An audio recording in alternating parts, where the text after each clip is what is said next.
Hey, what's up, everybody? This is Game Logic from the Rounding Off Infinity Gaming channel on YouTube, one of your co-hosts on the Enough to Keep Going Weekly Games podcast on the E2KG Network podcasting channel on YouTube, back with episode number 313 for the week that was in gaming for October 16th to the 22nd. Here with me, as always, I have my stalwart partners in crime, Mr. Talmaster. How you doing, Tal? I'm first today. I'm doing well, thank you. Very tired because I was just playing basketball with my family. So. Oh, nice. And DBQ, how about you? I was telling Tal this, but I think I need an intervention, gentlemen. I have fallen off the wagon. I have re-downloaded Marvel Snap. It's the 1 year anniversary, and instead of getting my pin, I am back on the train. So anyhow, but other than that, I think realistically it is the new PS5 release that has motivated me to jump back into Marvel Snap. So we'll go from there. Are you sure it was the release of that Marvel title or another Marvel title that we're going to talk about tonight? There's a second Marvel title?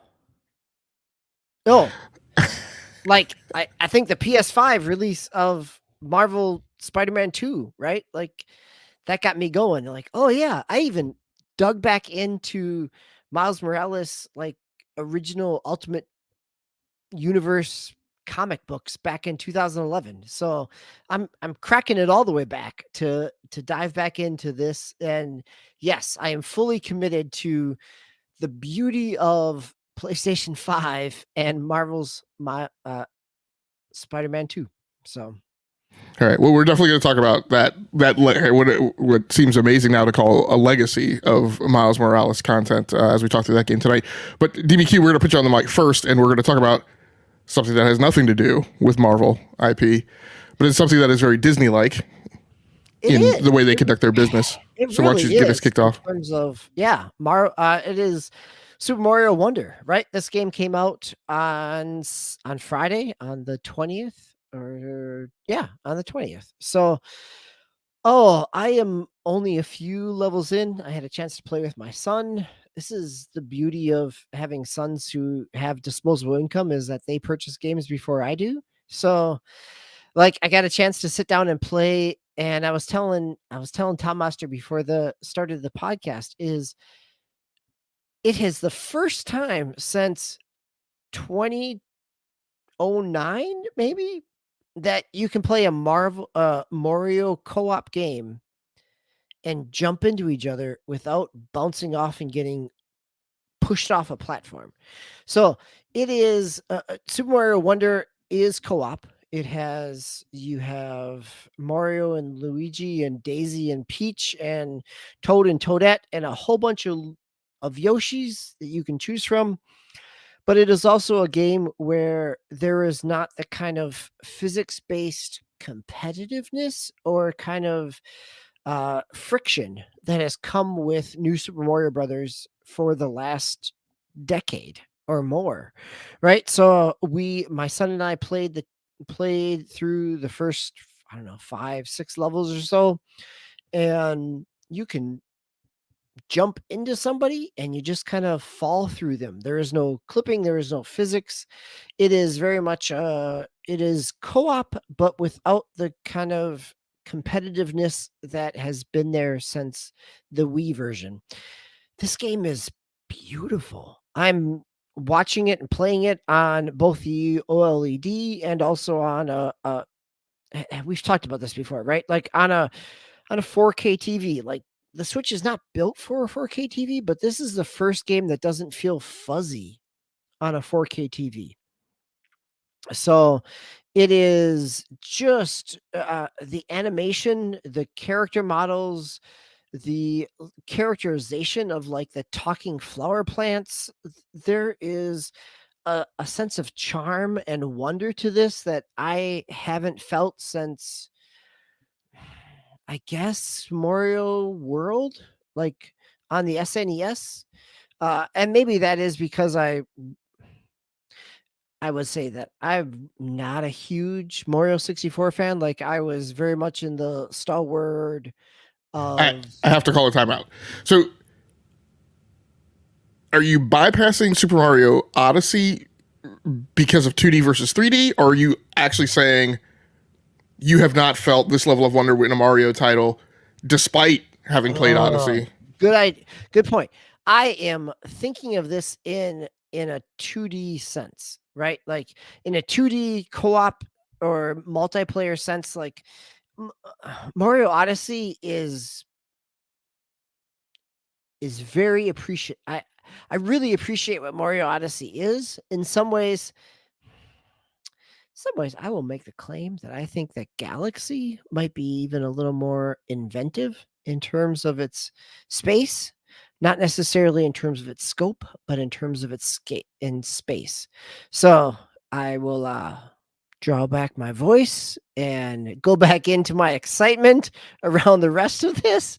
But I think that Mario Wonder is, from a 2D Mario sense, I have not felt this sense of polish and kind of inventiveness since Super Mario World back on the SNES, right? Like, I mean, and granted, that may not be a high bar because we're really thinking about the Wii version, the 3DS, the DS version, the Wii U version. Like, those are not the big tentpole versions of Mario, but as a 2D Mario, this is probably the first time that this feels like a tentpole version of Mario since the Super Nintendo. Like, So, there's always been this kind of push pull of the 3D versus 2D piece, and it is potentially now that there's not a competitive 3D piece. But yeah, I think that this game does a whole lot, both in terms of its layout, its design, its characterization, its graphics, its new powers like a drill suit and a bubble suit that allows you to platform off other things. There's a lot here that is above and beyond kind of the Wii U version that we have experienced over the last decade.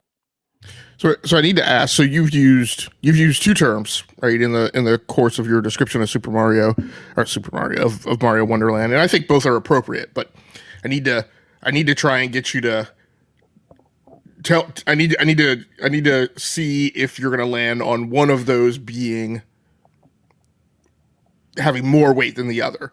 And the reason I ask that is because one of the things I asserted over this weekend, because I was going to sleep having played Spider-Man, and I was thinking a lot about all of the content that I've played this year across the 25, 26 games that I've touched so far this year of new releases. And it struck me as I was going to bed that everyone has played it safe this year. That we laud and argue that this is one of the greatest years in gaming for a very long time, and I totally agree that it is. It's certainly the best year in gaming, in my opinion, since 2017. Which to me was the last time that there was really a high water mark, with Horizon Zero Dawn and Breath of the Wild and some other things that came out that year. Everything this year is very much across the industry, all studios, all platforms, Xbox, PlayStation, and here we're going to pull the thread on Nintendo, because I think it has been the case so far this year. It's been, let's double down on what we know best, what sells, what is a known good. And no one has really gone far and wide and stepped too far out of their box. Even as and I think I started heading down this thread with Baldur's Gate 3, because people keep saying Baldur's Gate 3 is one of the greatest games, blah, blah, blah. And I'm like, just kind of to myself, I'm like, that's a Larian Studios game with the Dungeons and Dragons license. Like, I mean, Baldur's Gate 3 is a great game. I have played a lot of that game before, right? In Divinity Original Sin, Original Sin 2, blah, blah, blah, blah.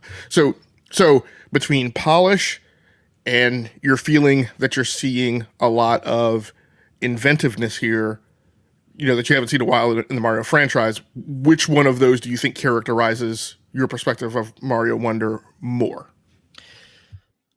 So I will say that I came into Mario Wonder feeling pretty, I don't know if skeptical is the right word, but kind of resigned in terms of more of Nintendo playing it safe. Like, I played the demo at Target, played through a couple levels, felt like, yeah, this is a gimmicky type of game. And having an elephant suit doesn't necessarily make it a better platformer. And after playing for a day or two, like,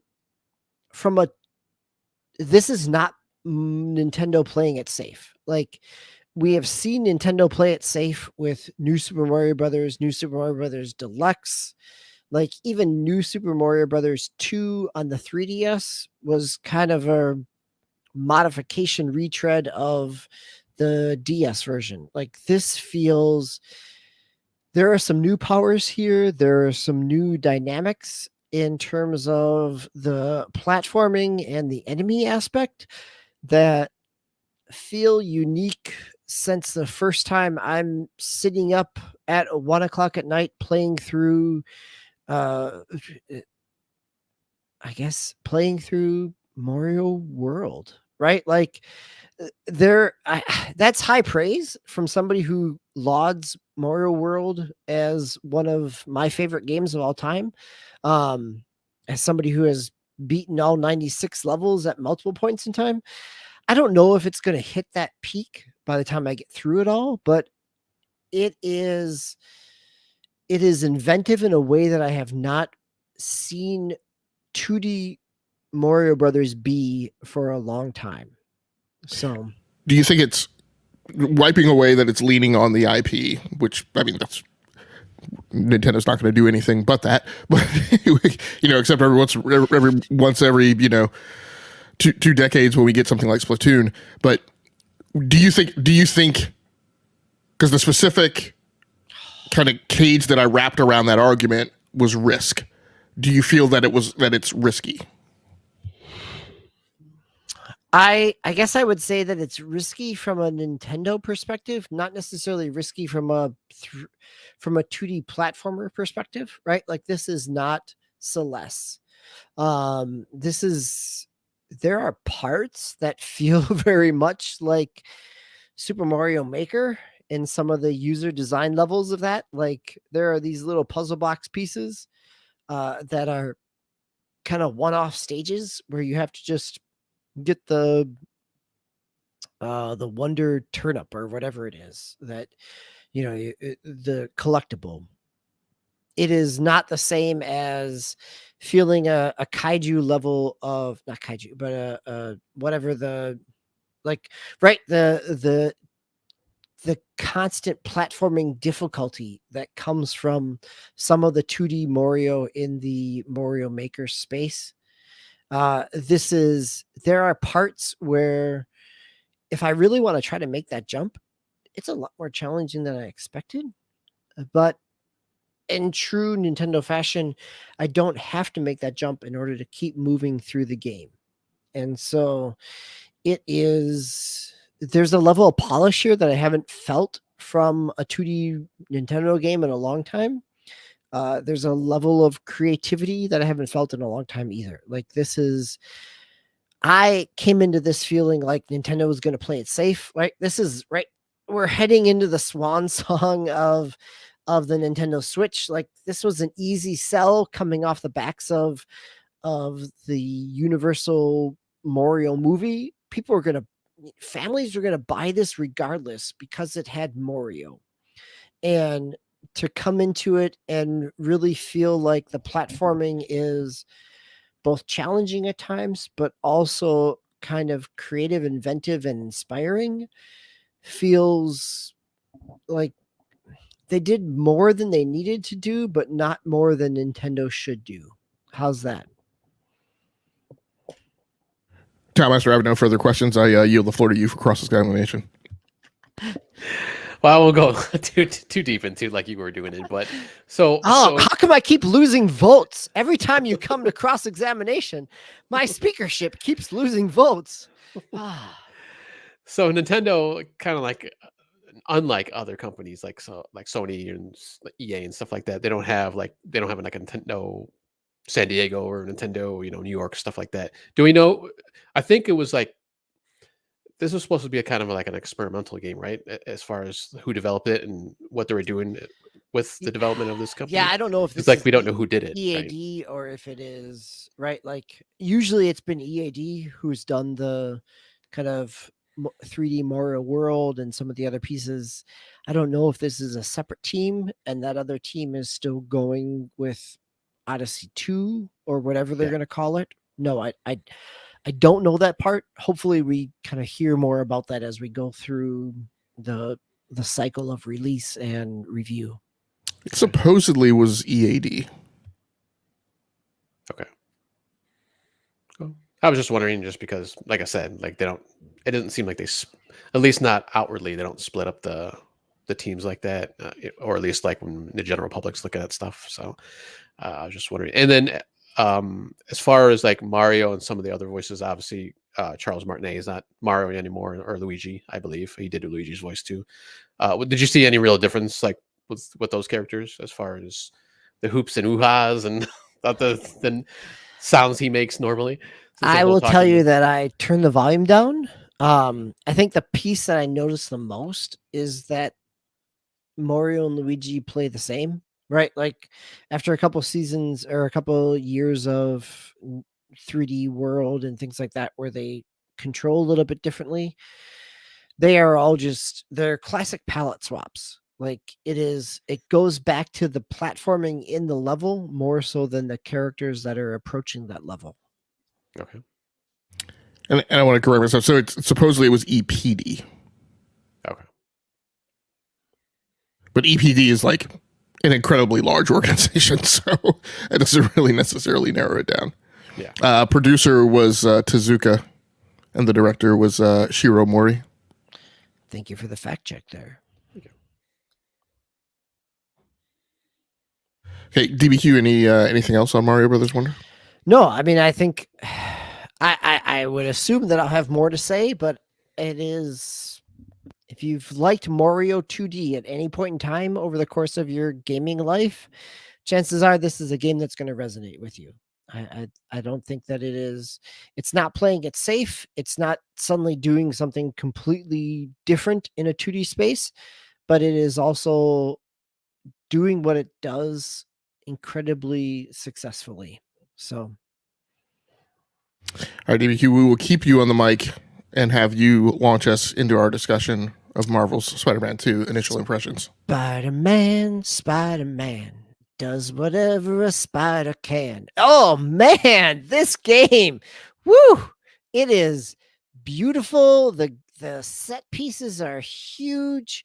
It is again, I come from this as somebody who really enjoyed, well, historically loves a Spider-Man game, who as a kindergartner took my Spider-Man vitamins and ate my my Superman peanut butter. So, right, like I have a legacy of appreciating this IP, but the Insomniac version of this, if we go back to our superlative episodes, like, it is consistently on my list. But even so, the set piece that this starts with, and the fluidity and the movement and the loading and the speed that this game provides, just is beautiful on the PlayStation 5. Like I'm loving both characterizations, the combat, as much as I have appreciated Arkham Asylum and Arkham City over the course of the time. Like Insomniac has really taken that combat and made it so much faster and fluid through the Spider-Man lens, and it only adds more things here, like the aspect of kind of the, I don't know what, the charge base powers, right? Like holding down L and doing an attack button to do different attacks through Spider-Man and through Peter Parker and Miles based on your powers, whether that's your arachnid Dr. Octopus or your kind of venom blasts, the fluidity of flying through the city with your, not only the webbing, but also the flight suit that you get in the opening sense, like going from Super Mario Wonder of thinking, oh, this would be great if I had the cape from Super Mario World, and playing some Spider-Man 2 where I basically have the cape, where I can dive down and flip back up and keep kind of gliding and going through the world. It is, I narratively, I'm not far enough in to make any judgments, but I will say that from a pure enjoyment gameplay sense, like Insomniac has done some amazing things with Spider-Man over the last 5 years, but also with the PlayStation 5. Like to go from Ratchet and Clank to this, like they are peak performance in terms of a developer. And whether you enjoy Spider-Man as an IP, whether you've enjoyed the other ones or not, but I think that regardless, there is a really high quality game here related to the fluidity, the combat aspect, the levels of accessibility in terms of turning off some puzzles, of turning off some challenges in combat or ratcheting them up. Like there is so much to love here. Game logic, I, I will admit that I am not super far in this game, but I am so curious on what your perspective is in terms of somebody who's also appreciated these games over the last couple years on PlayStation and on PC. Yeah, I mean, there's a lot, right? And I mean, and I'm only 6 hours in, but as we know, I tend to have like a very broad sense of impressions from the first 6 hours of a game, and then it's a whittle to see, right, if it really moves. And in a lot of cases, a lot of times it doesn't, right? Man, where to start? I totally agree with you. This game, and I think where I land with this game right now is this game has some. It has some highs that exceed, quite frankly, as far as I'm concerned, anything that's ever been done in a video game to this point. At least at the level of polish. If you disagree that it's not that innovative or it's not new, fine. But the superbness in execution is just, to me, in a lot of ways, unrivaled. And that is when you're in combat. Like, this game conducts an orchestra when it is you against 12 people, 15 and it's so people. true, right? Like the fluidity of bouncing back and forth. Like I appreciated that in the other games, but this game feels even more so. And maybe it's because you're bouncing between the two characters, but that fluidity of combat, like Batman and Rocksteady and Arkham did it so well, but it was also, there's a weight to it. Whereas Spider-Man, either Miles or as Peter, there's such a lightness and a bounciness to it that just makes it so much easier to jump back and forth over a larger space. Well, and it's tools, right? You guys have heard me talk throughout the years that the things that I am happiest about in terms of games and combat is where they give you a lot of different tactical options to employ. You guys have also heard me when you've heard me say that there are games where it's too much, and in particular where the control scheme is such that like there's just parts of the combat like you're never going to bother accessing because it's such a wackadoodle like button combination, or it's something that you access so rarely that you forget, or it's something that's just feels like really ineffective, like it doesn't matter. I can't remember, there was some game that I was playing recently where I think it may have been what was the ninja game that I was just recently playing? Shadow Warrior. So in Shadow Warrior 3, there's kind of like a force push equivalent that like isn't really impactful and doesn't do anything, right? So it's like I never use it. But in this game, there's so much at your disposal between the powers, which are keyed off of the L1 button, and then the gadgets, which are keyed off of the R1 button, and then how you use those in combination, how they kind of are in this kind of syncopated rhythm of how quickly they recharge.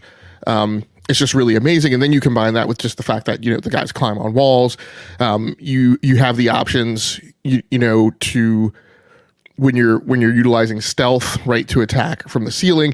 You even have the option in combat, like even though they're on high alert, if the room is big enough, you can get yourself into a corner where once, after you've been through the first couple of games, you don't start those first couple of games having the ability to kind of web onto any part of the wall. But once you get that point, and then, if you haven't played those games, you understand that in this game, then you can get to any part of the ceiling. There's an additional power that you get when you get past a certain part of the game in terms of how you utilize your webbing, that allows you to traverse and attack from other areas as well. I still, in this game, from the previous two games, I still feel like Miles is my preferred character in combat. But I will say they have very much improved Peter's Spider-Man. Like, I didn't feel like I felt regular Spider-Man was pretty good in combat, but like I wasn't super jazzed about like his superpowers or his power-up attacks. But I feel like they are much improved this time, but there's still a difference between he and Miles. One of the nuanced things that's really interesting is Peter's skill tree is wider and deeper than Miles's is, which is a nice balance, right? Because really, at the end of the day, Miles is kind of really the more powerful Spider-Man, right? With the venom attacks and the ranged attacks and things that he has. So it's really nice that Peter has, that deeper and wider skill tree. There are a few things that, like, so for me, so far, again, 6 hours in, this game is great. It is not perfection. It is probably arguably, one of the greatest games I've ever played so far, but there are some things that don't fully sit well with me. And some of these are very particular things to me. Some of these are very particular deep-seated things for me coming from the comic book space, which all of us come from. And you mentioned Miles's legacy. And look, at the end of the day, in 2023, I just find the Miles Morales story more interesting. I'm a minority. I relate more so to the Miles character and background. I grew up with the Peter Parker thing. And look, when I was a skinny nerd, in school and, had to, make sure that I was not in the same place where some bully was, at the same time unsupervised, which I was very good at. But, I identified with Peter Parker. But I went to college, I lifted weights, I bulked up. I don't identify with that Peter Parker's childhood as much anymore as I used to. Nerds have inherited the earth. It's not like it used to be, like in the 70s and 80s, where, you didn't admit publicly to people that you played video games or Dungeons and Dragons. That type of life doesn't exist anymore, right? So I just don't find the whole Peter Parker character storyline as culturally relevant today. And so, I prefer the Miles storyline. Yeah, go ahead, DBQ. No, that's a really good point. Like I have appreciated, like I grew up with Peter Parker as well, right? Like I appreciate that. But from the get-go, Miles has always felt, even from like Brian Michael Bendy's relaunch of Ultimate Spider-Man and, and Mark Bagley's interpretation of that, all of that as the launch in the 2001, 2003 type of era, it feels so much still rooted in this kind of classical interpretation of childhood, where Miles from 2011 to now feels so much, not only like, I say this, and I thank you, Game Logic, for saying what you're saying in terms of the cultural diversity that Miles brings to the table. But even from as I'm sitting here as a white male, like there is more culturally relevant about Miles over the last decade than is about Peter Parker. Like, yes, there is a legacy there, but Miles has so much more depth and nuance to him based on the age and storytelling atmosphere that he came about in. And so to be able to, like not only to see that in the novelization, in the comic books, and also the original, the 2019 game and also this year's game. Like there is And the more movies. Miles. Yeah. Oh my gosh. Right. And the movies. Like the yeah, the Into the Spider-Verse movies with Miles are head and shoulders above the characterizations of Tom Holland, Tobey Maguire, and Andrew Garfield. Like there's just more there that resonates in this time, regardless of your age, regardless of your race, ethnicity. Like there's just more to that characterization that is meaningful in the Miles aspect. And I think the combo, going back to this game, right? The combo of them playing off each other, whether they swing into each other's missions and whether you have the ability to jump back and forth, or the idea of only doing certain kind of side quests with Miles versus Peter, again goes back to the acknowledgement that these are different characters. Like these are not just interchangeable. This is not Mario and Luigi. Like these are two separate characters that have their own distinct and discrete narrative paths. And this game allows both of those to exist. Yeah, and that's a really good point, right? I mean, what part of what makes this game really fun from a story perspective, again, like I said, I identify and I have more fun kind of with the Miles storyline. What makes this game so effective in story is having both of them there and having them being right comparisons and contrast to each other. And that's where we start to get to some of the stuff that Spider-Man. Spider-Man. What do you mean, Spider-Man? Right. It just seems really weird. It seems like they ham that up a little bit, but then we get to some of the stuff that kind of doesn't sit perfectly with me. And when I talk about these things, again, it's a matter of things that don't sit perfectly with me. It's not a matter of me saying that these things are bad and it's a bad video game, right?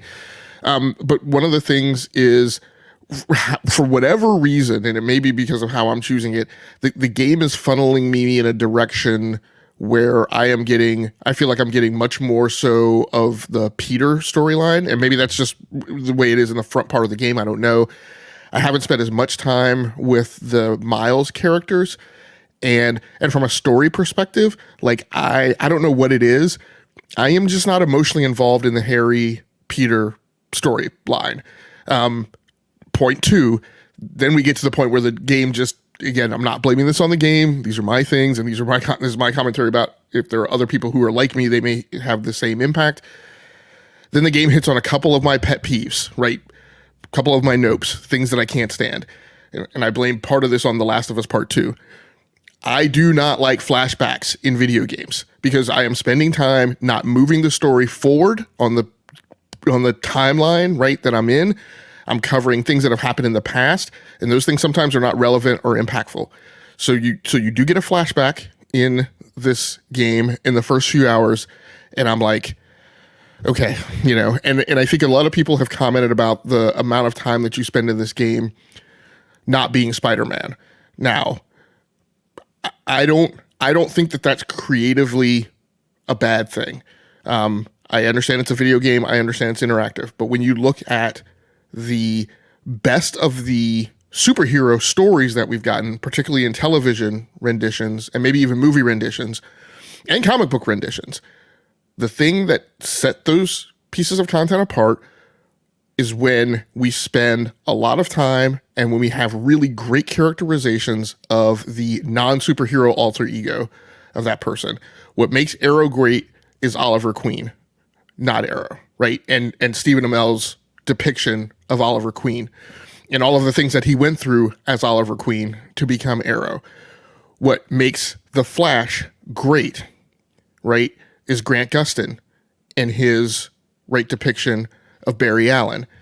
And that is much more, that has much more gravitas and weight with us, right? Same thing, renditions of Peter Parker, renditions of Clark Kent, Bruce Wayne in the comics, right? This is where kind of stories go from being good to being great. So I don't think from a creative aspect, you can really accuse Insomniac of having made a wrong turn. I am just not as personally invested in seeing the Peter Parker stuff. I'm pretty certain I will be more invested when I see more of like the Miles Morales, because I love the interaction between him and Genki, right, and that kind of stuff. So the flashback bothered me. There's also a point, I also do not like dream sequences or drug sequences. I couldn't stand, the one part of Max Payne that I couldn't stand was the drug sequence. And you get things like that in this game. That being said, what continues to break this game out is, so there are, I have a small nit with onboarding. You guys know onboarding is my pet peeve. I have a small nit with onboarding just because, like you said, DBQ, I've played so much of Spider-Man, so much of Miles Morales, like it just bugs me. And I understand Insomniac has to do things as they can't assume that everybody's played their past two titles as much as we have. But I'm like, don't give me a tutorial pop-up of a thing that you've already taught me like 42 times before. And there's a little bit of that here, that just kind of in the early goings, just kind of like you said, you've got this fluidity, you're in this flow. They did introduce Perry this time, I think. I don't think that was there before, and that's a new aspect. Yeah. And I kind of like that. So, like I said, the problem is that the nits where it grates me are like some of my deep-seated pet peeves. But the reason this game still breaks out as great for me is because, like I said, when it's humming and clicking on all cylinders, it's kind of incredible. Yeah, it really is, right? I think, like, if I think about my favorite games of the PlayStation 1 generation, the Vicarious Vision Spider-Man is there. If I think about some of the most enjoyable experiences I had on PlayStation 3, the Beanox Amazing Spider-Man is there. Like, and then to have 3 incredibly solid, joyous, adventurous experiences with Insomniac, and like there is so much this game is doing. It may not be as revolutionary as the first game. It may not be as tight in the storytelling as the second game, but and it may be also, like, I have to admit, like, it is one of these where as an old person, I am feeling like, oh, I got to keep playing this game, otherwise I'm going to not remember all these button combinations. Like, there are levels here that have not been at the same level of the previous 2 games in terms of its button and mechanics, but also it is doing things that reward those players that have been with Spider-Man and Insomniac for the last generation, but it also is approachable in a way of people that have discovered Spider-Man through Into the Spider-Verse and Across the Spider-Verse, that onboards them in a way that suddenly makes this game feel the blockbuster that it should be, right? Like, this is I'm so thankful for both Sony and Spider-Man as an IP, but also for Insomniac as a developer. Like, this is a huge knockout win for them. Like, I hope that this is acknowledged as such, because they do such a solid job from a developmental, from a gameplay. We haven't even touched upon like what's hit in the news stories of, like, I can't believe how many news stories I saw this week about how fast the fast travel is and how people don't believe it with the instant loading of PlayStation 5. Like, there's so much technically that this game does, whether it's at the 40 hertz and hitting, kind of the in between versus the 120 hertz and the 40 frames per second versus the 30 frames per second, and ray tracing or 60 and performance modes. Like, there is so much technically that this game does that is above and beyond kind of where we're talking about it in terms of mechanics and story. Like, in some ways, the fact that we don't have to talk about this as a buggy game that released that needed another pass. Like, yeah, okay, there was a moment where I kind of floated above a dumpster for a little bit and got bugged out until I adjusted the camera. But compared to other first party AAA releases this year, like there's a lot of polish to this game that is not the same as some other first party AAA releases. Spider-Bot missions, I should say that's another kind of pet peeve of mine. Like I just but that is that's just like a filler type of pet peeve, right? Like they're not badly designed, they're just not necessary in their design. Yeah, I think the thing that grates me is they are. I mean, so what's weird is like I do not mind. So I've seen a lot of grousing about like the science puzzles. And those actually are, to me, are a good palate cleanser and a good tempo mixer. You know, it's kind of that bit of hard alcohol that you have, you know, while you've been drinking a bunch of beer. I don't mind them as much. In fact, in some ways, it gives me an opportunity to kind of get my brain out of the instinctive button mashing fluidity of combat and a chance to be, you know, a little more thinking and kind of you know take a breath. I dislike the spider bot things because it's like this in between thing, right? It's you don't quite have the exact same powers as Spider-Man, but you do have some powers, so it just feels a little kind of janky. But like I said, all of these are minor. Set pieces in this game, like personally, I don't think that there's been there hasn't been another set piece. Like these are set pieces in the set pieces in this game are normally kind of boss battles, right, in another game. Like there are pieces that you get like maybe 4 times in a game, and you're getting them here. You could get them like every like 15, 30 minutes, hour of gameplay. I don't know. There have been some amazing set pieces. The other thing I'll mention is one of the hugest things with this game. I didn't particularly feel like even up to Miles Morales, there were, you know, you were beating up on thugs and then you were in boss battles. And that's it. And maybe, you know, beating up the big Brolys, right? The big thumpers that come through that start kind of intermixing with the common thugs. Maybe that's a little bit of a level up, but for the most part, you were beating up on thugs and then you were in boss battles. An incredible nuance in this game is when I am fighting Kraven's hunters, there is a marked difference in the challenge between fighting them versus taking on common thugs. Like right. I am. Yeah, they add a whole nother layer to this versus just the kind of like street criminal aspect that you've had in the past 2 Spider-Mans. Yeah, I fight Kraven's hunters. It's like normally I'm like beating up thugs. I'm leaning back in my gaming chair, you know, just kind of, you know, controller up here, you know, kind of like Kraven's hunters come on the screen. I am leaning forward, elbows on knees, right, controller tightly gripped. I mean, that is a high threat instance. And actually the flame guys, fire guys or whatever, who are they're kind of like, they feel like the equivalent of like the underground from Miles's game, but they're still like a ratchet up, you know, they're not easy. One of the nits that I'll say is, I want to say even in Miles, I felt like when you were intercepting a common crime alert and you got taken out. I mean, I've lost like 2 fights in the course of 6 hours. So I don't feel too bad about saying that. But I felt like in Miles, like when that happened, you would get reset at that crime instance.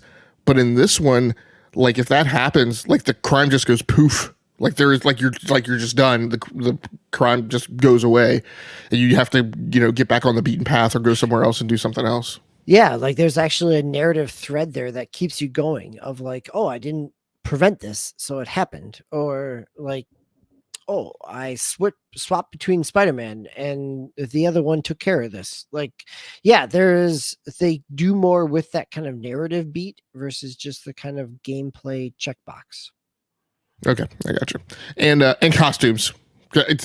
I can't say enough about the costumes in this game. I paid the $80 to get the extra 3 costumes or whatever per each for Miles, and I didn't want them given to me. I would have been fine grinding for them, but I was like, I've got to have like all the suits. I've unlocked half for both Peter and Miles. I like again, just like the other games, like I don't. I mean, eventually I'm going to play the story and get through it, but like I am not obsessed with the campaign. I'm obsessed about unlocking costumes, and Right. Well, and that comes from like our comic book heritage of this, right? Like we want the Freedom Foundation, we want the Fantastic Four, a bag over my head. I want the Scarlet Spider, both the Ben Reilly Scarlet Spider and then the 2010 Scarlet Spider aspect. Like there are so many different. The, I want to eventually just swing around this city as Miguel O'Hara in Spider-Man 2099, right? Like there's so much that these costumes do that pull on the legacy of both these characters. Yeah. Yeah, I think the last thing that I will mention is there was something else I was going to say about the game. I'll try and remember that.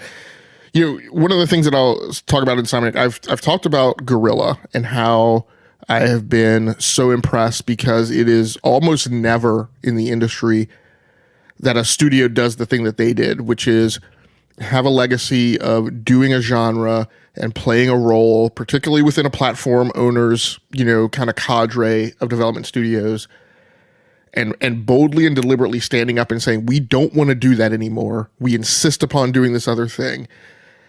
And that was a massive effort to turn that ship at Guerrilla. That was changing people, that was changing staff, that was changing the structure of that team, that was radically changing tools.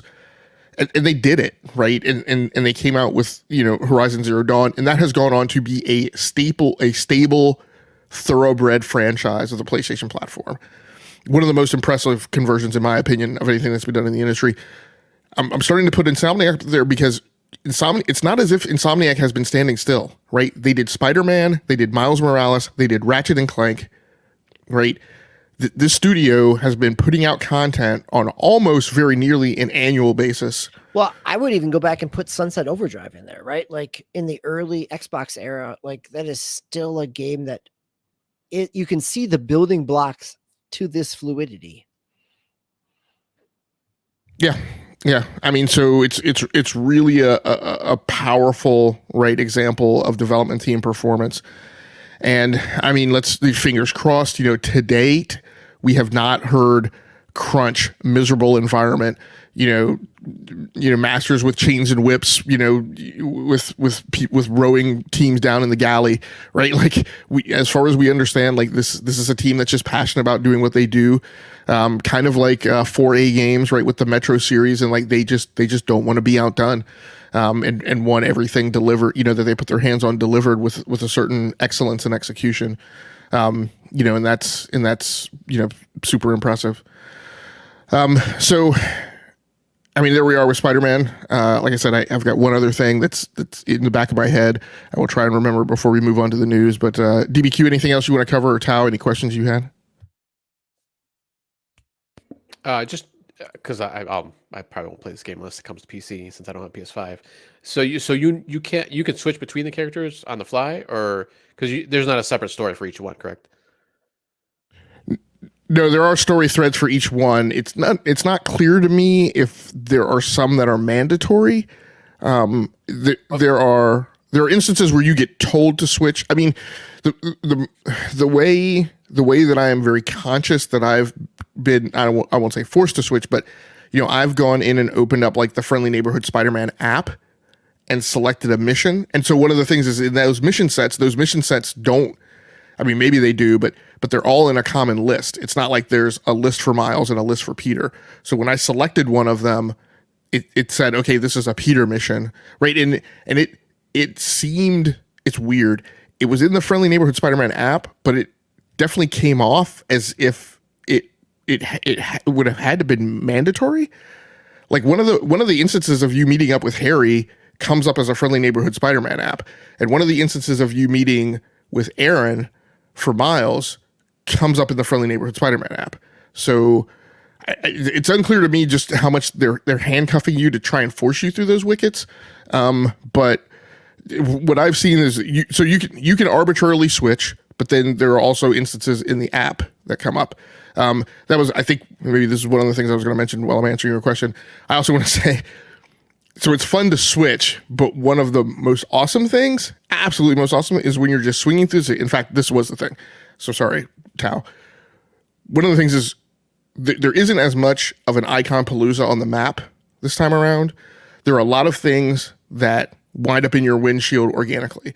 So you'll be swinging through the so theoretically the underground, is you put them away, or any remnants are laying low, but you'll be swinging through the city, and you will see a blue indicator pop up like just within your visual rate space.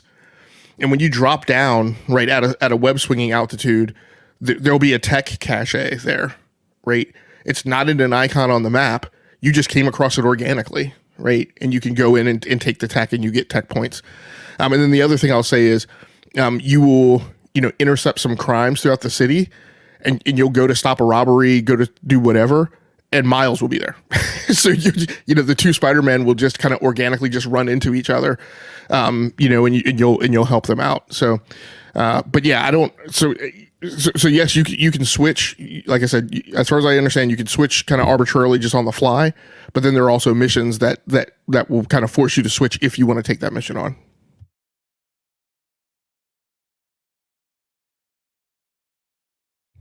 All right, gentlemen. Well, I'm sure, like many titles we've visited throughout the year, we'll be coming back to talk about Spider-Man. Tao, you spent some more time in an alternate reality of your own this week as well. Yes. So the enthusiasm that you guys have had for Spider-Man and Super Mario Wonder, I have also put that kind of energy into Dungeons of Eternity, which is currently on the Quest 2, Quest Pro, and 3. You can play it on. It's only on the Quest family systems of VR headsets you can play. I know I've been on the Discord a lot this past week, and just going through their different channels and stuff. And I know that question has come up. Hey, is it coming to PC VR? Is it coming to PS VR2, stuff like that? And they said they're working on it, but they're not exactly sure if and when they'll be able to get that to other systems. But this has pretty much taken almost all my gaming time, pretty much, except for the one game I might talk about later in the round robin. And this is I've been playing. Well, forgot to mention this too. I did get the Quest 3, so I do have that new VR headset. I haven't, other than Dungeons of Eternity, I haven't really played around with it too much. Wait, you got the Quest 3? You're but, just like casually dropping this on the podcast? Yeah, but the problem is, like I said, I haven't really done anything other than just doing Dungeons of Eternity, so I haven't really played with all like the AR stuff, or trying to kind of like the pass-through aspect and the visual pieces of yeah. So just before you unwind the game, just help me out with the purchase. So you had the Meta Quest 2, correct? Yes, correct. Okay.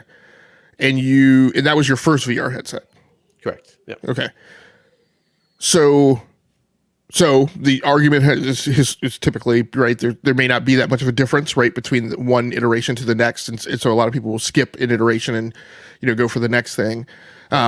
What convinced you to do the outlay? Because the Meta Quest 3 is not cheap. No. Yeah. Yeah, that is my question. Like, how did you get to this point? Yeah. Well, technically I did skip a version because I never got the Pro, which is that's like $1,000 or whatever, even more, I think, if depending on the hard drive space and stuff you get. But yeah, so from what I've seen, like I said, I haven't been able to do put it through spaces. From what I was looking at online and seeing everything, that there is a good leap, and I've seen the leap, like just in graphically, and what you can do. Supposedly, and once again, I haven't tested this, the hand tracking a little bit. The hand tracking is a lot better, so you don't have to use controls if you're doing certain things, which normally I'd be using the controllers anyways.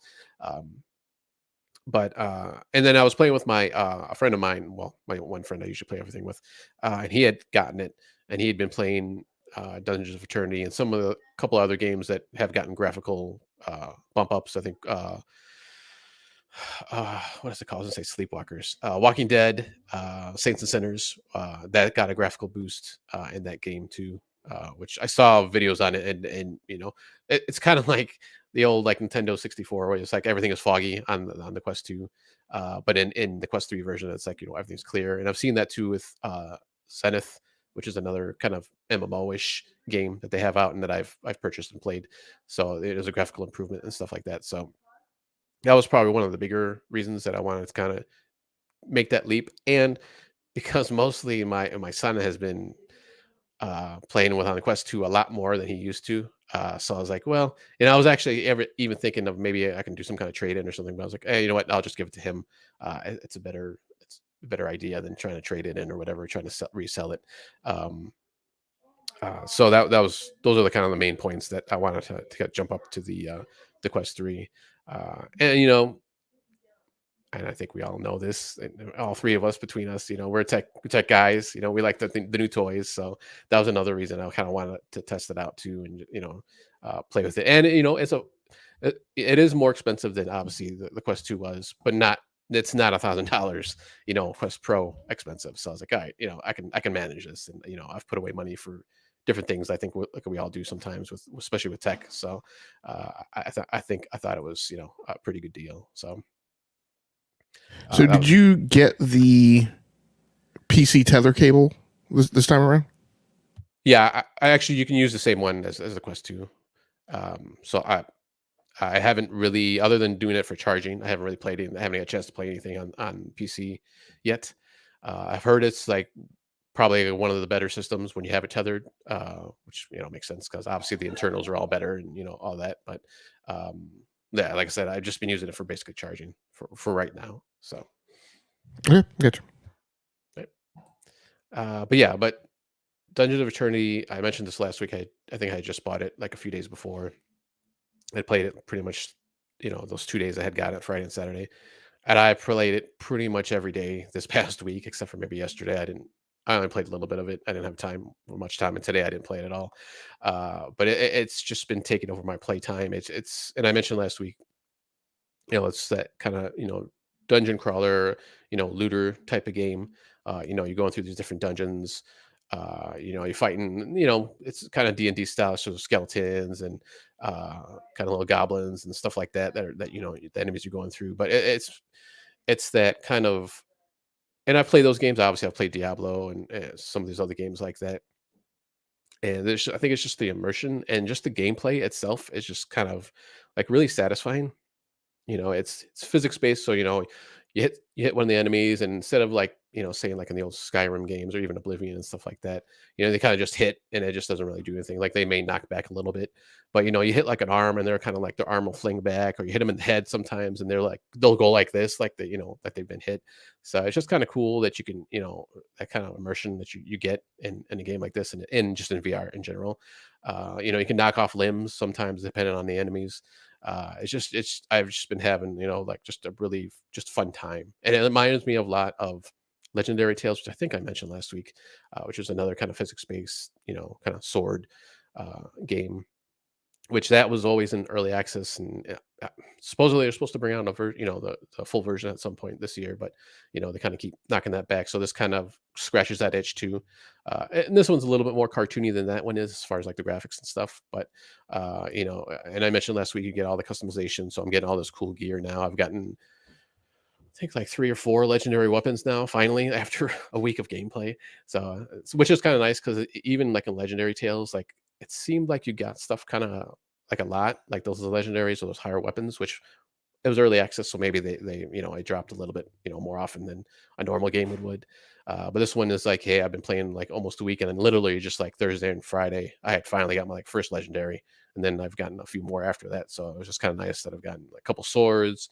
I just got it was like a crossbow, and then I got a shield. So it's pretty nice just kind of getting those big weapons, and now I can go in and kind of tear up people. It kind of depends on the enemies you're going against too, and just the level. There's different levels you can pick as far as difficulty. So it's actually kind of nice going through and do that. But I mean, I'll probably be playing this even more, this coming week. So as much as I can, at least. I got a pretty busy week this week, but I'll try, whatever game time I have, I'll try to jump into it. I'll probably jump into it for a little bit, after the podcast. So I'm just having a really, really fun time with this game. And it's just, it's nice that you can go into with, you can do solo, but I think it's a lot better with obviously with pretty much every game, like when you have a couple other people that you can play with. So I usually have my one friend, and then whatever we just leave the lobby, at public, so someone will jump in, and we actually, at least I've actually friended a couple people so far, so it's actually kind of nice that it's just kind of cool, just laid back, going in there fighting stuff, and have a good time. So that's been a really fun time so far. All right. Well, very cool. DBQ, any questions or comments? No, I appreciate the fact that you've given us the opportunity to talk about the Quest 3, right? Like, and your continued enjoyment of kind of the community there around it. So thanks, Tom.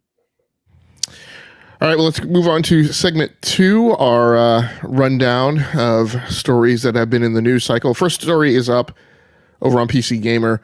Battlefield 2042 is finally having a little moment thanks to 2 years of updates and a big discount. This story from Tyler Wilde. Battlefield 2042 had some problems when it launched a couple of years ago, but I, speaking of Mr. Wilde's behalf, said then that it was a fun game, and I say it again now, it's fun. I feel a little less alone in thinking so lately because it's presently sitting at the respectable position of number 13 on Steam's list of top games by daily players, which of course doesn't include players who own it on console or other PC stores. Now, I don't know what the uptake is of Battlefield 2042 on console. I know I've just gone in the direction of just not even bothering to play first-person shooters on console any longer this year. But, over the last, since the free weekend, and since it's exited free weekend, we all know that Battlefield 2042 had kind of had a resurgence. I think we're attributing a lot of this to Battlefield 2042. I would also attribute it to maybe the fact that Call of Duty Modern Warfare 3 is not particularly scratching anybody's itch from the uptake that we've seen during the beta. But over this past week, the game has hit 90,000 and 100,000 of concurrent players at one time. Highest Steam numbers the game has seen since launch. It also helps that it was discounted to a price of $10. So this will be interesting to see how this develops. From my cloudy glasses, this is kind of one of the things that I sometimes worry about with regards to Call of Duty, and Call of Duty now being owned by Microsoft. This is a game that, for all that I can see, is maybe Call of Duty is suffering a bit of a downturn, and we're having memories of the year of Vanguard. And despite that fact, the way Battlefield 2042 has to climb back up is to heavily discount itself versus just presenting itself as a more viable option in terms of a value proposition on the market. That being said, regardless of whether or not that causality is accurate or not, the fact of the matter is that it's good, right, to see another shooter get an opportunity and have its chance in the sun. And it'll be interesting to see how this fall develops. I think we're not getting another Battlefield until next year, I think. Maybe at the earliest. That we may not even be getting it then. Yeah, I don't know that we had an announcement of when the next one is, right? Right. We just got told that they're definitely going to do another one. It's going to be, under, Vince Ampella's oversight. When that game can kind of get, become, put the round in the chamber and get ready to go. I'm not exactly clear on where they are from a development cycle perspective. But it'll be interesting to see. I personally say Sledgehammer has often done some of the single player campaigns that I have preferred, particularly the WW2 campaign. So, the current traction is all based on the multiplayer. So we don't know what the single player is like. I think all that we can hope for now is, let's hope Battlefield enjoys a little more time in the sun. That game, that IP, that team certainly needs it. Although it's difficult for me to have sympathy for DICE. I think they'll be okay. They're still getting paid. It's on them to make their game good. I don't know. Any other feelings from you guys on the topic? I just am appreciative that Battlefield and DICE seem to be bouncing back, right? Like, this is a franchise that 10 years ago we had some really high peaks with Battlefield 4, and we've had some downward slides and up and down pieces there, and I hope that they can find what makes Battlefield unique and meaningful to a community. And that there's a community out there that wants that. Yeah, I mean, I think I think definitely people definitely want the alternative. I mean, I personally liked Modern Warfare 2, but it definitely didn't hit certain parts of the Call of Duty community right squarely on where they wanted it to. But I just feel like in this last year, like I don't know that there were good alternatives for them to have places to turn. You know, I pulled the thread on a lot of things. You know, during the time that I was kind of down on Modern Warfare 2, I pulled the thread on a lot of things that I was aware of, but hadn't, you know, ever, you know, been pushed to go. You know, I pulled the thread on Escape from Tarkov and some other things, but yeah, I wound up going back to Modern Warfare 2 because I just didn't feel like those did, you know, everything that I needed them to do. So, you know, we'll see how things go, and you know, we always want options out there for consumers to turn to, viable options, suitable substitutes from an economic perspective. Tao, let's get into the NPD numbers.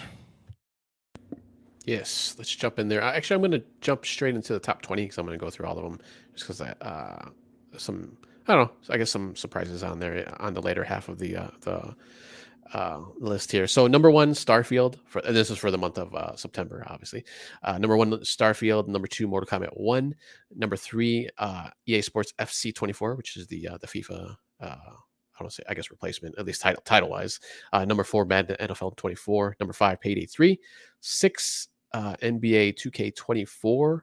7, The Crew Motorfest, and those last three were all new to the list, and also the first three were obviously new for September and for the list itself. Number 8, Armored Core 6, right?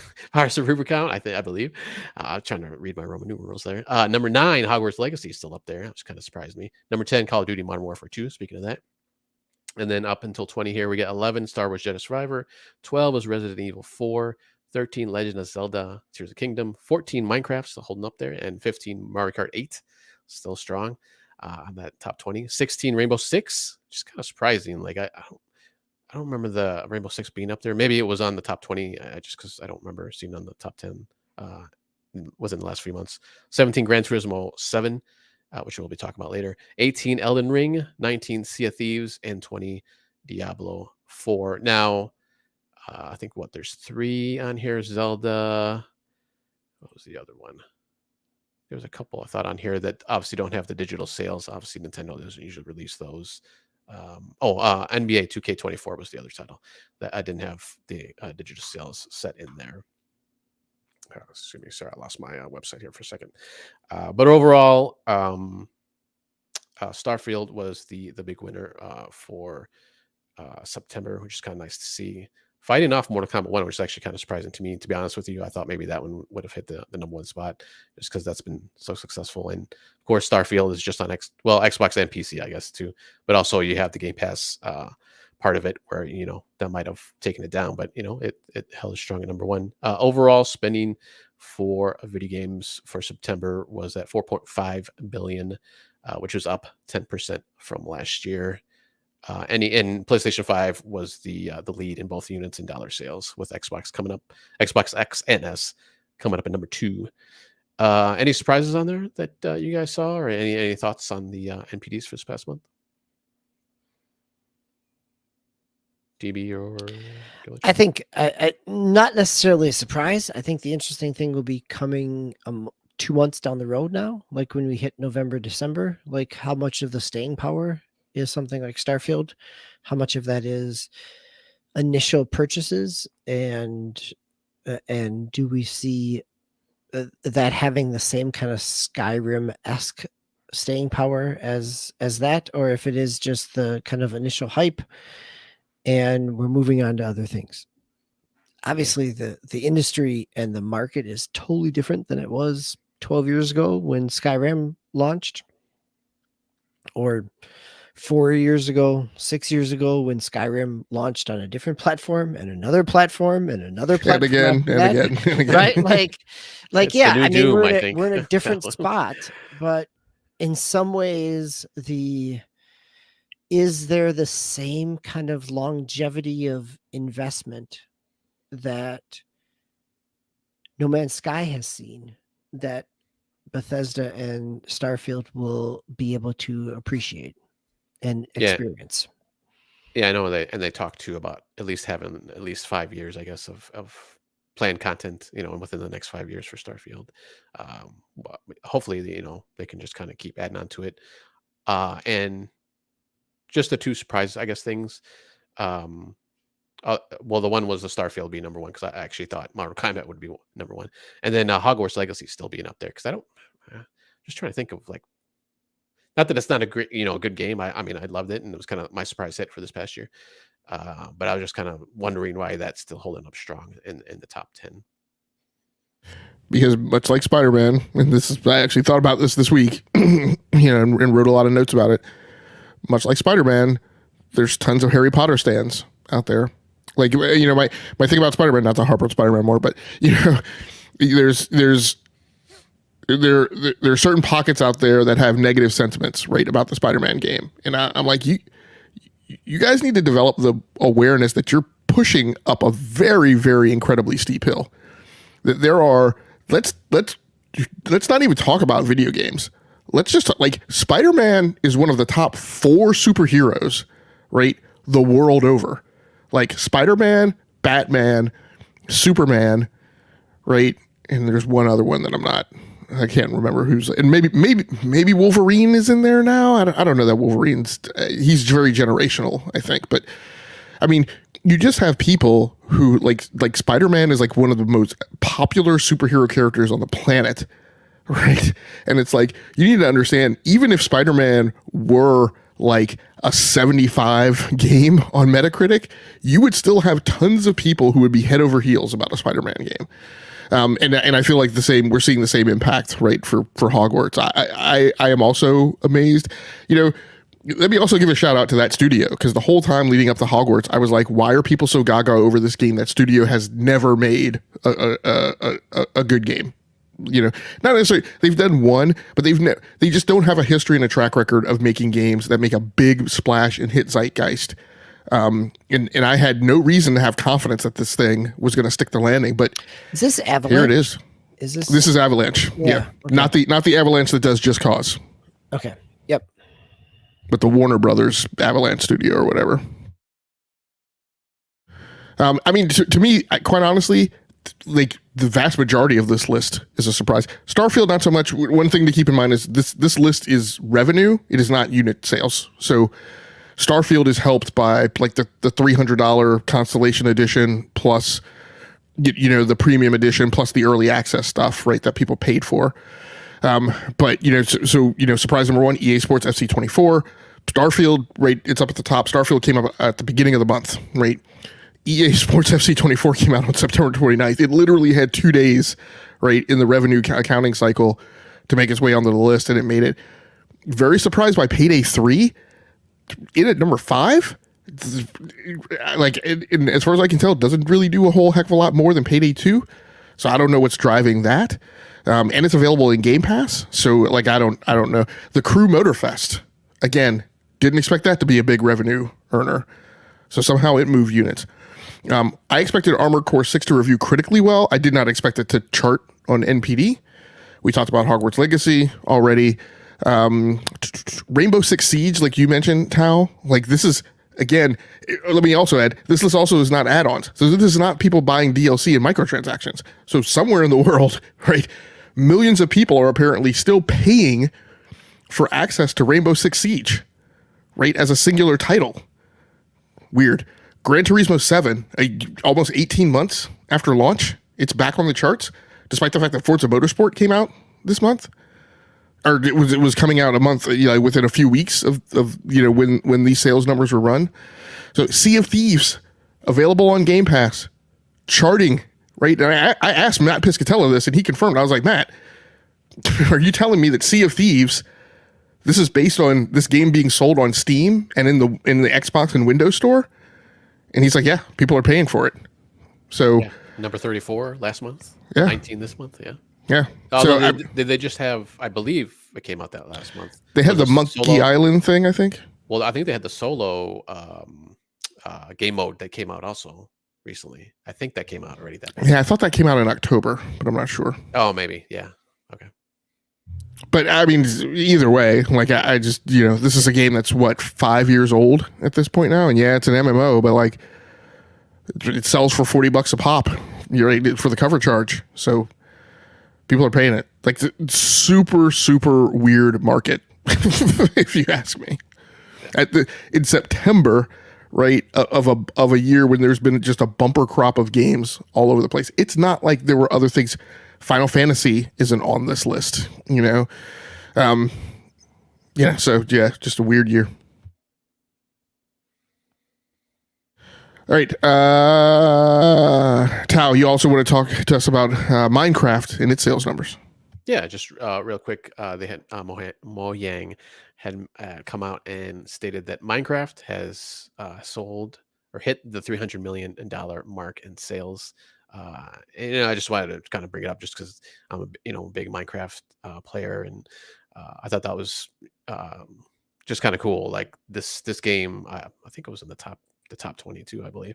It's always up in top 10. Sometimes it goes back up into the top 10. People are still buying this game too. Obviously, you can buy it on multiple platforms. It's another one you can buy it on phone, mobile and consoles, PC, and everything. The next closest in sales is Grand Theft Auto 4 at 185 million copies sold. So it's got some. I was going to look up to. I don't know if you guys remember when it was officially released, Minecraft. If it was before or after, probably before. I'm assuming Grand Theft Auto 5. I have to look that up here in a second. Grand Theft Auto 5 was September of 2013. So yes, Minecraft was released prior to that. Okay. Yeah, because I know, for the longest time it had been out in basically a beta. It was. It was what, 2009? It may have been like the first PC beta pieces of it. So yeah, and the release was like, I think after. I don't know if it was after Minecraft Bottom or it might have been before, actually, maybe a little bit before that it was officially released, before they hit version 1.0. But yeah, it had been out for a little bit there before then. But yeah, I was just a little, kind of have doom and gloom articles sometimes out there, and just want to have something kind of nice, little wholesome news for once.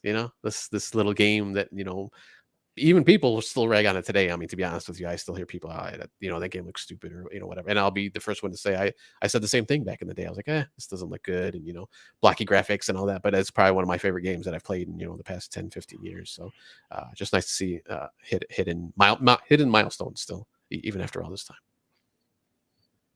All right, next story in the rundown. The original Switch reveal trailer has been removed from Nintendo's YouTube channel.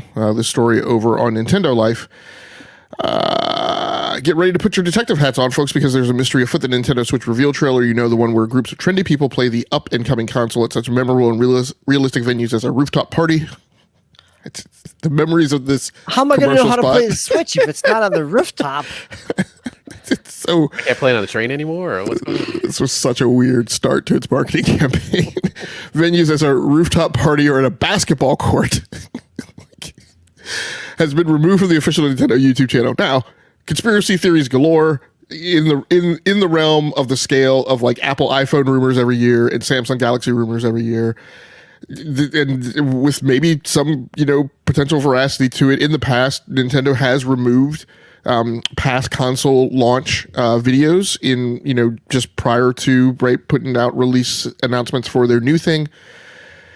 We know that we strongly believe, I think that the Switch 2 is coming in 2024. We have, reports that it was demoed to developers at GDC. We have reports that people have the dev kits.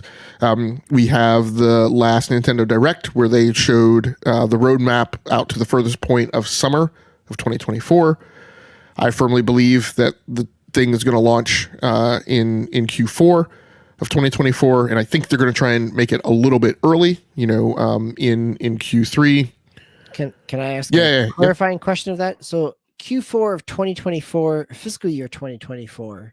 Calendar year was what I was. Okay. Just checking if we're talking like holiday season 2024 or the end of the fiscal year of what is equivalently March 2025. So my personal belief is this thing will launch no later than holiday quarter of last year. I think Nintendo will do everything it can to get it out as early as Labor Day to again, seed, give the thing some time to get out there, get in people's minds, get in the zeitgeist, have a big kind of drum roll build up to holiday season. So I'm expecting, announcement wise, I mean, it wouldn't, to my mind, it wouldn't be any earlier than January of 2024, having them repeat kind of the way the Nintendo Switch was announced. But, my feeling is, probably more like a spring or a midsummer announcement. Yeah. It will be something away from what everybody else is doing, right? When they do that direct. Fair enough. Next story is you, DBQ. Good news, bad news? It is me. I guess it's a little combination of both. So, yeah, last week I talked about Lamplighters League. This is the turn-based strategy or real-time strategy from Harebrained Schemes and Paradox. It came out on Game Pass on PC. It also came out with the reality of, after a week after release, that Paradox was writing it off as a loss, and prior to its launch, that Paradox had laid off and let go some of its staff. So I guess maybe it is good news that now, at this point, we're reading a story from GameIndustry.biz that Harebrained Schemes is splitting off as a separate studio from Paradox. That's starting in January 1st. So at the end of this year, Paradox can write off Harebrained Schemes as a partner or as a subsidiary. That comes, it's been probably a little over 5 years or so that they purchased Harebrained Schemes for $7.5 million.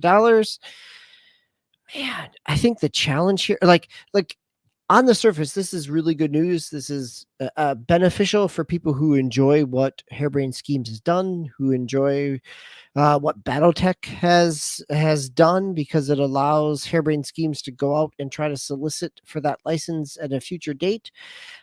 I appreciated what Lamplighters League was showing me over the first couple hours. Granted, Spider-Man has taken my time away from that, but I think that it shows that it, in the light of all the other layoffs and Embracer Group aspects to this, like to see Paradox being able to just say, yeah, go off, spin yourself out. Good luck to you.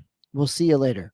That is, as an industry, as a creative endeavor, that is beneficial versus the kind of economical, financial challenges that this industry sees. Like, what this means for Harebrained Schemes in terms of its ability to find publishing partners, we will see, but it at least provides them the opportunity to go out and solicit that without being dependent on the one publisher that owns them. So that's I guess a lot of analysis for a little bit, but I think in some ways it ends up being kind of the, not necessarily the accumulation, but the continuation of all these other layoffs and studio closures that we've been seeing over the course of this year. Like, this is the first time that we've seen something that feels, I don't know, maybe worker supportive rather than just kind of shutting people down and telling them good luck. Like, yeah, go try to make it on your own. Good luck with that. That doesn't necessarily, I don't say that in a sarcastic or harsh way. Like, it does provide more of an option. So thank you, Paradox, for providing us as consumers more options than Embracer certainly has. Yeah, I mean, I think the positive note on this is, it's good that the two were able to come to some amicable parting of the ways, rather than, just having a hard breakup. It's, I think it's definitely true that in normal circumstances, what we would have more typically seen was just that studio just being shut down, right? Just everybody being laid off. So it's good, again, that they found a different way forward. One of the things, again, one thing to keep in mind is we talk about this being, the greatest year in gaming in a very long time. We talk about, again, some of the things that have happened that people are positive on. But, I put together, an argumentative thread, a week and a half ago where I talked about, hey, let's gut check and look at the economic reality of the industry. The industry has bled 6,000 jobs this year. right? Between the layoffs, the studio shutdowns. I've gone back and pulled articles where there are, where those developers who have been laid off have said that they've gone about the traditional ways of trying to find jobs again as rehired, and they are down to the point where there are developer, there are orphan developer Discord servers, right, where people are banding together to try and find work, like, and then we look at the charts that we just went through, and this is another thing that I've contended, which is that yes, this is one of the best years in gaming ever, but it's heavy AAA. Anything that was innovative, anything that was small indie, all getting buried and smothered, right? By the knock-on effect of everybody doubling down, like I said earlier in the show, about like doing the things that are known goods, doing the things that we know sell. But but part of the end result of that is that there's been a burn off. Now, granted, again, maybe that's partially an economic readjustment, right, in the outside years of the pandemic. But the fact of the matter is that part of there's been a rather extreme loss of jobs, right, that has gone on. So that don't right now show a positive path towards those being replenished. So we'll see how it is. Just real quick, yeah. And I'm sorry, DB, if you mentioned this, and I had to step away for a second. But you mentioned how obviously it looks like, hey, you guys can go still be your own company and all that, but Paradox does retain rights to Lamplighters League and all their other titles, so it's kind of like, yeah, go ahead, you can go. That's fine. So they still have their Paradox is still going to have those titles, which is what I guess the other anything you one is created Battletech, is I guess. ours, but Yeah. go off and good luck with you. Yep. So which as they obviously they're pretty smart studio. Obviously, they've done all these titles, so I'm sure they can do others. But still, it's kind of nice to have that back catalog, sometimes. So,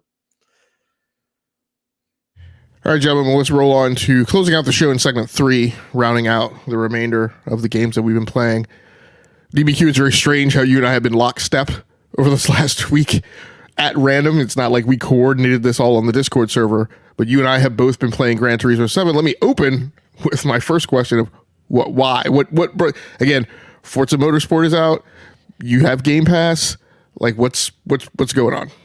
Yeah, that is actually the reason why I went to GT7. Like, I wanted a comparison point, like the aspect of I'm not a Assetto Corsa type of player. Like, I wanted something else in the console sim space to provide some comparisons. GT7 was at my local library, so I could check it out without having to purchase it and kind of play it, to be able to give myself some comparison. And wow, I have never been a GT fan because it has always been too sim for me, not accessible. And maybe I am at a different point in terms of like, I've played enough of these. Like, I played GT Sport and I played it in VR. And so I have some sense of that, but maybe it is the combination of playing enough Forza Motorsport to get a sense of what this is, playing enough of it in VR. Like, GT7 was the first time that I felt like it gave me a smooth onboarding place. And maybe that's also because it's the first time that it did that. It is. I found myself after playing some GT7 and going back to Forza, like, I switched to the in cockpit or in cockpit camera, and I felt more comfortable with it than I ever have. Like, I'm so used to playing Forza with a kind of over the shoulder, 3-dimensional kind of third person aspect of the car, in part because, like, if I'm going to purchase a car, I want to see what it looks like. But once I'm driving, like, yeah, suddenly this makes a difference. And I think that the short story here, Game Logic, is I never knew how much the DualSense controller and the haptic feedback on the acceleration button was going to make a difference in my driving. Like like I've played it with first person shooters and the pressure there with the trigger, but playing it on a racer where I am actually not pushing it all the way down and I'm playing it like I would actually if I was in the driver's seat and slowly accelerating back up, like that physical feedback on that control point. I went back into Forza Motorsport and I don't have it, but my mind told me like, okay, you don't have to push this all the way down. Like you can just slowly accelerate out of this corner and you're going to be better off. But GT7 made that possible for me. Like I am so surprised that I have so much good things to say about it. GT7. Mandated it. I mean, my feeling, and I've been in a bit of a struggle and a soul search since I went back to GT7 because a lot of my feelings are like Forza Motorsport lets you get away with wailing away on the acceleration coming out of the turn. Yes, it does. GT7 does not. Like No. you don't bleed off enough speed going into that turn, and you wail away on the accelerator. Like you're gonna pay the price. You're gonna at least take the turn wide, and wind up in the gravel. But I'm sorry. Go ahead, DBQ. No, I think you're absolutely right. Like it has made me a better racer and a better driver in a video game sense than I have ever learned from Forza. Like I may not have liked that in the past, but investing the time and even simply just having that force feedback in the controller gave me another reason to kind of learn those mechanisms. I don't know that I'm going to stick with GT7 because of its GT7 aspect of it all. Like, yes, I have seen the preview of the Black Friday sale for PlayStation VR 2 that has Forza Horizon, the VR game, and GT7 all bundled up for less than $500. Like, okay, maybe I might come back to GT7 if I can play it in VR, but I really appreciate the fact that it has made me a better video game race car driver than Forza ever has. Yeah, I mean, my struggle has been someone who definitely this generation has stuck by the framing that, while GT7 may do some things better than the Forza series, that I've always found the Forza series to be the more fun game. Same thing. I went back to Gran Turismo 7, not ostensibly to do a compare and contrast with Forza Motorsport, but just because it just kind of organically came up in my rotation. But I was more cognizant, right, of some of the differences and the things that I was feeling going into it, having played onboarded into Forza Motorsport so recently.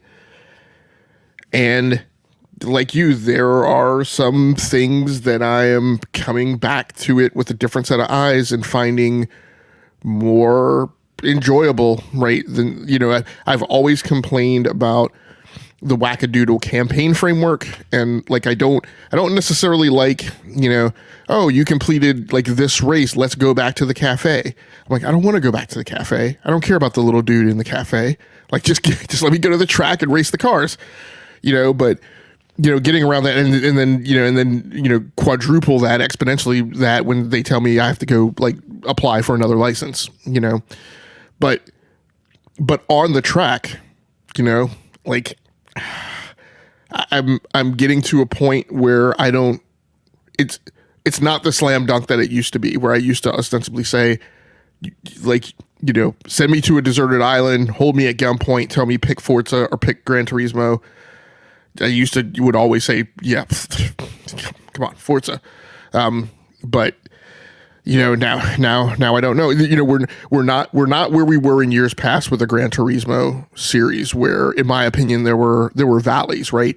There was the release where not all of the interior cockpits were modeled, right? They were picky choosy about, oh well, these 90 whatever cars or whatever it was, their interiors are modeled. The rest of them you just get the over the hood view, We're out of the sports car, the sports, Gran Turismo sports wackadoodle thing of where they couldn't pull that game together and get it right during the entire life cycle of that console. It was never clear like what the heck was going to go on, and then the thing finally released, and they were like, "Well, what is this, and why would I be bothered?" Because they were overly focused on multiplayer, and I'm like, "Well, I don't want to play multiplayer. I like playing my racing games by myself." So we're not in any of those times, right? Now you can get community liveries on your car, which maybe you've been able to do in the past, but if it's the same convoluted flipping way that I had to go through today to get liveries on my car, I guarantee you I would have never discovered it or chosen it. But yeah, I figured it out today because I wanted to. So there are still like little things like that, but man, like you said, like part of it is the dual sense and that feel that it gives you. Like I actually find it hard like to pull the left trigger down on the brake. I can feel like the first 10% or so of applying the brake is easy, but then like the resistance kicks in, and I'm like, you would really want to squeeze on that brake. It's hard to do. It's hard to feather it and then squeeze to full. It's not as bad if you just like yank on the brake right away, but pulling in with that like nuance and then like increasing that if you like misjudge, like it's an amazing amount of feedback and feel in the game, and I haven't spent enough time with Gran Turismo 7, and I'm definitely appreciating things about it that I hadn't appreciated about it before. Particularly the progression, I think, is a thing that I'm finding too. I'm finding the grind and enjoying the grind. Whereas in Forza, it's just like, we'll just go buy another car, but this is, I spent a lot of time today in the Mini Cooper, that I've bought and tuning it and buying new parts and leveling it up and having to go back and repeat races. And in the past I've hated that. Right. But for whatever reason today, I'm finding, right, some different enjoyment in that versus in contrast to the Forza experience. So we'll see how it goes. Yeah, I think that it's such an interesting dichotomy between the two, right? Like I have also played Forza Motorsport this week and enjoyed that, but enjoyed it in a different way than I did when it launched, because I now have a context for GT7. And I never thought that I'd be talking about GT7 in such glowing aspects for such a dry, kind of passive sterile game that it is, but just the way that it implements the racing and the driving. I shouldn't even maybe call it racing. I should call it driving, right? Because it is the driving simulator. Like there is something there that it does very well. Yeah, and I think there's a deep-seated passion for the nuance of cars. I kind of felt this come through because I partially sat through like the opening sequence again this weekend, and I'm like, no, there's a deep-seated love for like the mechanical DNA and bones of driving like in this game, and whereas Forza, look, Forza is a summer blockbuster. It is, but in some ways it's a Michael Bay movie. It's a James Cameron thing.